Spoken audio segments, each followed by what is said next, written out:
ന്യൂനപക്ഷങ്ങൾക്കെതിരായ ഹിന്ദുത്വാക്രമണങ്ങൾക്കെതിരെ ദീപിക മുഖപ്രസംഗം. ഗ്രഹാം സ്റ്റെയിൻസിനെ ചുട്ടുകൊന്നതിന്റെ 25ാം വാർഷികം അനുസ്മരിച്ചാണ് മുഖപ്രസംഗം. ബിജെപിക്കെതിരെയും പരാമർശമുണ്ട്. മധ്യപ്രദേശിലെ ക്രിസ്ത്യൻ പള്ളിയുടെ കുരിശിൽ കാവിക്കൊടി കെട്ടിയത് പ്രതിഷേധാർഹമാണെന്ന് ജോസ് കെ മാണി എം പ്രതികരിച്ചു.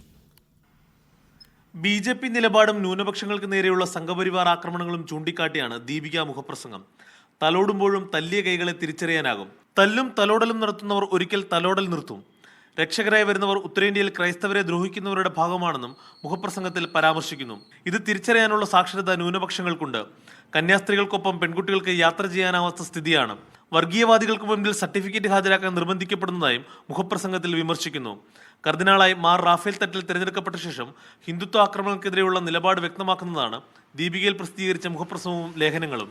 കേരള കോൺഗ്രസ് എമ്മും ക്രിസ്തീയ ദേവാലയങ്ങൾക്ക് നേരെ നടക്കുന്ന സംഘപരിവാർ ആക്രമണങ്ങൾക്കെതിരെ രംഗത്ത് വന്നു. മധ്യപ്രദേശിലെ സംഭവം പ്രതിഷേധാർഹവും ഭയപ്പെടുത്തുന്നതുമാണെന്ന് പാർട്ടി ചെയർമാൻ ജോസ് കെ മാണി പറഞ്ഞു. പ്രധാനമന്ത്രി വിഷയത്തിൽ ഇടപെടണമെന്നും അദ്ദേഹം ആവശ്യപ്പെട്ടു. മീഡിയ 1 കോട്ടയം.